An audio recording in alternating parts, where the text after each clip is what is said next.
अस्सलाम अलैकुम नाजरीन, पाक मुहाफ़िज़ न्यूज़ स्टूडियो में खुश आमदीद। आज की खबर में शामिल करते हैं अल जज़ीरा टीवी की रिपोर्ट, जिसमें पाकिस्तान की मईशत के बारे में सर्वे करने के बाद बताया गया है कि पाकिस्तान की मईशत बढ़ते हुए दबाव के नीचे है, क्योंकि ईरान जंग खलीज की तवानाई की बरामदात को मुतासिर कर रही है। LNG की कीमतों में इजाफा, बिजली के टैरिफ में इजाफा और बिजली की कटौती खराब होने पर कितने ही खानदान कह रहे हैं कि जिंदगी गुजारने की कीमत का बहरान नाकाबिल बर्दाश्त हो रहा है। आइए मजीद जानते हैं इस रिपोर्ट में।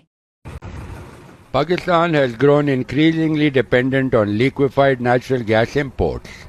Since 2015, one of its major LNG supplies have been Qatar for import of LNG, but the Iran war has disrupted energy exports from the Gulf.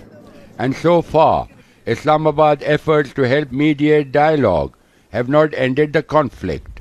The stakes are high for Pakistan, which imports 90% of its oil and petroleum products from the region.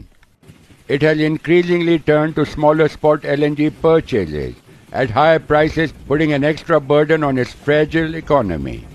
It's not a availability issue, it's basically a affordability issue.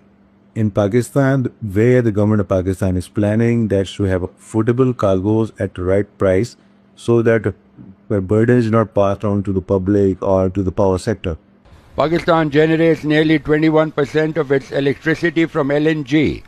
The impact of high prices is driving up electricity tariffs, and frequent power cuts are affecting businesses. People here say the rising cost of living is leaving them in an increasingly desperate situation.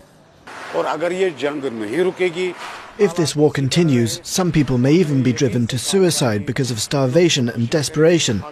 Rising fuel prices and soaring inflation have pushed living costs beyond people's incomes, leaving many families struggling to survive.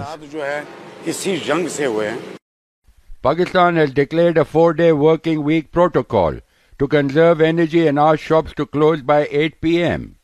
But the government says it has no other option but to increase food and transport prices as import costs soar. Pakistan faces strict conditions from the IMF, which prevents the government from offering subsidies to consumers. Experts warn the situation can get much worse in the summer months when power consumption peaks, possibly triggering further price hikes. Pakistan's economy is already struggling to stay afloat, and unless the flow of energy from the Gulf resumes soon, it's likely to take an even bigger hit. Kamal Haider, Al Jazeera, Islamabad। खबरों में अब तक के लिए इतना ही। मजीद खबरों और updates के लिए हमारा YouTube चैनल सब्सक्राइब करें।